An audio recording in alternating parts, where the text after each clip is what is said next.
Salut la mode, c'est Raph. Salut la mode, c'est Jus, on espère que ça va bien. On part sur le rôle des abonnés de novembre après avoir fait celui d'août. Celui de septembre, voilà. Ah, Après oui, septembre, vrai, il y a novembre, au cas où vous ne le saviez pas. Oui, voilà, c'est ça. Donc voilà, on s'est fait manger par Halloween et on revient avec le rôle des abonnés.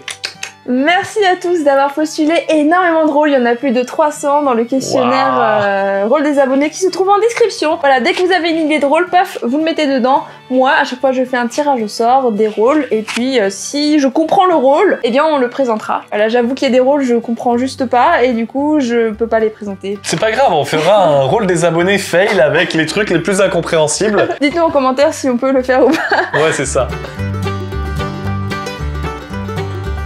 Premier rôle des abonnés, le portier. Ah bah tout de suite, voilà, je donne des idées et... Justement, dans une vidéo, Raph vous avez demandé de faire votre version du portier. Mais je suis content, je crois que je vais vous encourager à faire ça. On verra en fin de vidéo, je vous proposerai de faire un autre rôle, mais vous allez voir. Je n'en ai pas fini avec vous. Donc là, c'est qui a fait le portier? C'est Raven, donc c'est le portier de Raven, merci à toi. Et là, je vais disparaître pour qu'on puisse voir l'affiche. Disparition.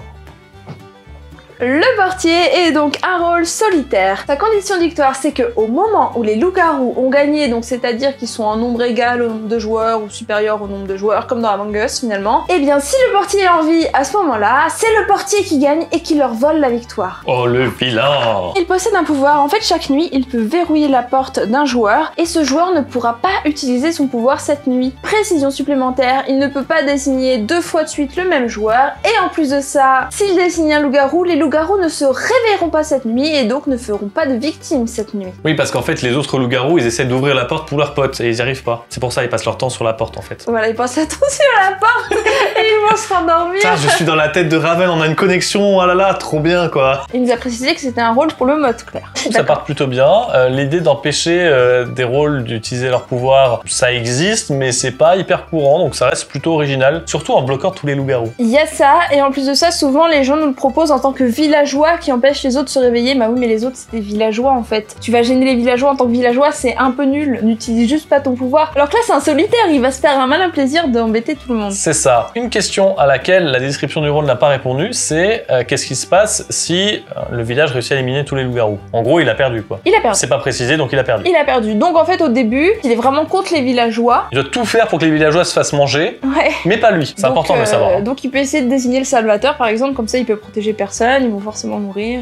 Ok, très bien. Et vers la fin, pour que les loups ne mangent pas, il peut essayer de désigner des loups par exemple. En fait, le mieux pour lui, ça serait de tout le temps désigner les loups pour qu'ils risquent jamais de mourir et tout le temps faire en sorte au vote qu'on tue des non-loups-garous. Mais c'est compliqué, oui, c'est compliqué. Mais voilà, ce rôle est compliqué à gagner et du coup, c'est ça qui le rend super intéressant. Moi, je trouve ça vraiment chouette. Alors, en tout cas, je félicite l'auteur. Moi, petit bémol, c'est que pour moi, il devrait pas pouvoir désigner deux fois une même personne dans la partie. Je trouve ça sinon trop fort. Il se pourrait que les loups ne se réveillent jamais et ça pourrait être juste hyper frustrant en fait. Juste pour un petit rôle solitaire, donc un petit gars qui s'amuse, tous les autres joueurs ne s'amusent pas et je trouve ça très dommage. C'est vrai. Les loups-garous pourront ne pas se réveiller plusieurs fois dans la partie parce qu'il y a plusieurs loups-garous. Puis qu'il dessine le loup-garou A, puis le B, puis le C et là il se réveille pas plusieurs nuits. Mais s'il fait toujours A, B, A, B, A, B, bah il se réveille jamais et c'est juste trop fort en fait. Okay. Est-ce que ce rôle finalement n'est jouable qu'en mode clair? En mode obscur, ce qui est difficile, c'est que les villageois ont besoin de leur pouvoir. Ouais. Mais en mode flou, je pense qu'on peut totalement le mettre. Et c'est à tester, je pense. C'est vraiment à tester. Mais je me demande si c'est pas jouable dans tous les modes. Mais ça se trouve, il a mis mode clair pour une bonne raison. On n'y a pas pensé. Faut pas hésiter à le mettre en commentaire. Pourquoi que le mode clair? Voilà. Parce que j'aime que le mode clair. Ah bon? Ah bah yes. Bon, en tout cas, merci pour le rôle, c'est vraiment chouette. Si t'es nouveau sur la chaîne, on fait souvent un rôle des abonnés, à peu près un par mois quand on l'oublie pas.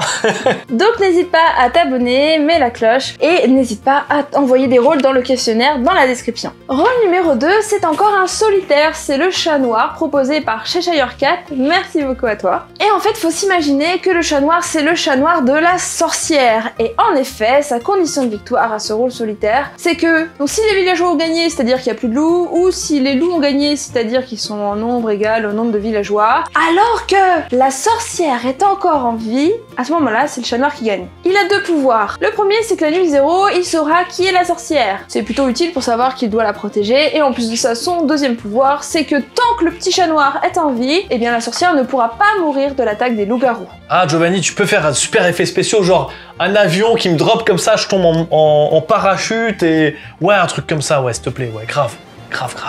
Et c'est maintenant que je réapparais. Pouf, magie, effets spéciaux. Alors, en soi, que le chat noir veuille faire gagner la sorcière et qu'ils la connaissent et que tant qu'il est en vie, elle meurt pas, Ouais. je trouve ça cool. Niveau pouvoir, en tout cas, moi je trouve que c'est bien. Le tout dernier point que tu dis me chagrine un petit peu par rapport au mode de jeu dans lequel il est proposé, mais...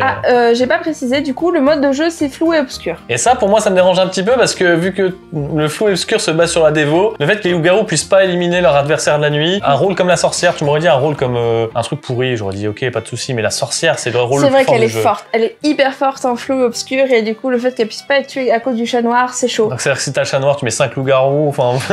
C'est vrai, du coup, en fait, finalement, le chat noir il serait mieux en mode clair. Mais c'est pas grave, l'idée reste intéressante. Mais par contre, la condition de victoire, moi, il y a des trucs qui me chagrinent. C'est-à-dire que la sorcière, elle qui est villageoise, elle va se dire bah écoutez, les gens, j'ai utilisé mes potions de vie, potions de mort, on est au tour 3. Si vous voulez pouvoir gagner et que le chat noir ne vous vole pas la victoire, eh bien, bah tuez-moi. C'est ça. Je me dévot, en mode flou obscur si c'était possible, parce que sinon, vous allez pas gagner. Si le chat noir empêche la sorcière de gagner, c'est un peu bizarre en fait. C'est ça qui est un petit peu fatal. Et si la sorcière elle meurt, que fait le chat noir? Ça non plus c'est pas précisé. Ah bah il devrait mourir du coup, c'est vrai que c'est pas précisé. Parce qu'un Oui, un parce que solo qui vit encore alors que sa condition de victoire est morte, c'est pas bon non plus. admettons le chat noir meurt si la sorcière meurt. Ouais. Mais la sorcière en fait elle va vouloir mourir parce qu'elle sait que le village, donc elle, ne pourra pas gagner si elle est encore en vie. Ouais, c'est ça qui est le problème. Je pense que c'est un rôle solo qui est intéressant, mais qui devrait être un rôle solo qui ne vole pas la condition de victoire des gentils. Oui, il pourrait gagner avec les gentils, donc gagner avec la sorcière. Ou sinon, quand il est dans la partie, il se reconnaît avec la sorcière et ils doivent gagner ensemble, je sais pas, enfin... Ouais, il y a un truc un peu bizarre dans Il y a un truc, mais en tout cas, il faut pas que la sorcière ait envie de se suicider. Si elle sait qu'elle doit se suicider, le chat noir n'a aucune chance de gagner, Oui, et on c'est veut vrai, pas de c'est solo vrai, qui n'ait aucune chance de gagner. C'est vrai. Ouais, faut absolument que le solo ait une chance, quand bien même elle soit infime, de gagner. Si tu dis en mode clair, la sorcière a pas le droit de se dévo, et du coup elle a entre guillemets pas le droit de se suicider, bah ok, mais est-ce que le chat noir a pas trop de chance de gagner du coup? Ouais, c'est... Ah, c'est un peu compliqué, c'est un peu compliqué. À mon avis, faut juste trouver la petite condition de victoire qui ferait que, hop, ça y est... Ouais. Mais c'est trouvable, ça me semble pas inaccessible, donc essayez dans les commentaires. Et du coup, chez Shire4, donc t'as une très bonne base, il va falloir affiner. Parfait, et on attaque le troisième rôle. Ah, on a de la place en rat.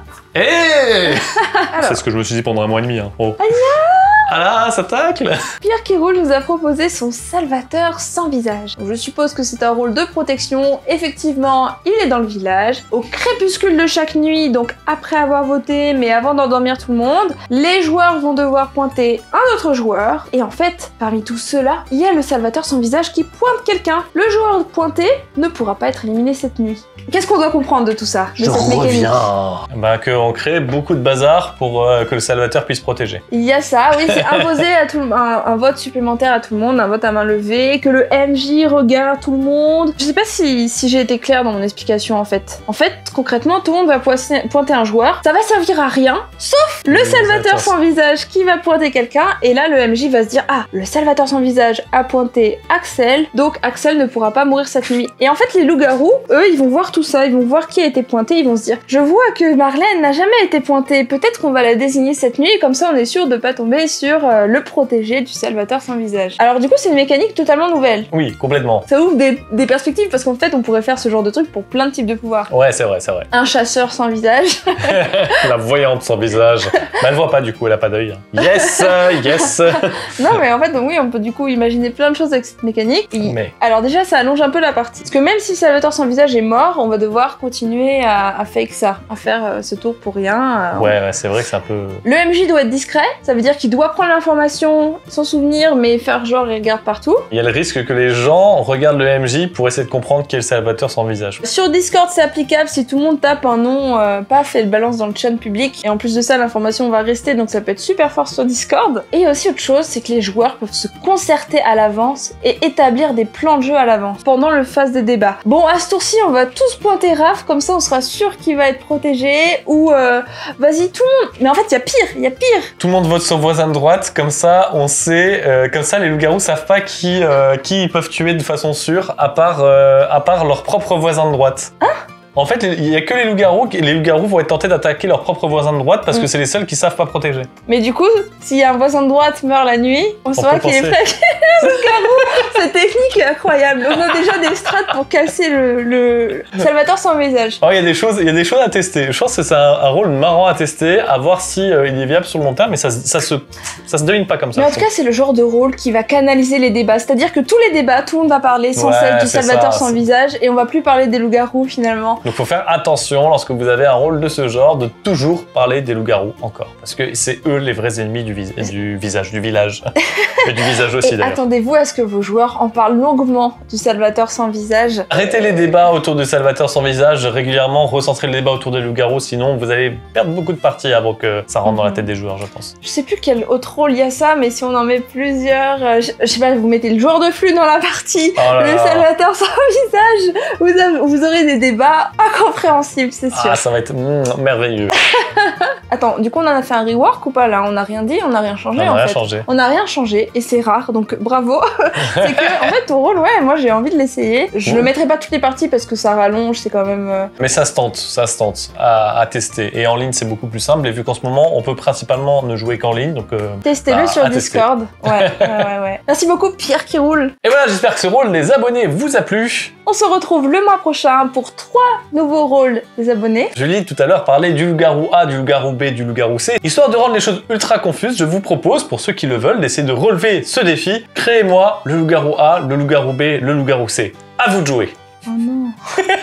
Oh non, mais qu'est-ce que j'ai fait? Et le village s'endort. Mais non, mais dis le trombone, les boueurs, le mendiant maléfique, la colombe, la soupe. Faites-nous à la place... Le tractopelle. Non, j'avais parlé d'un truc une fois, j'avais parlé de l'édredon farci, ils ont toujours pas fait de rôle dessus. Donc faites-nous le rôle de l'édredon farci, s'il vous plaît. Et le village s'endort.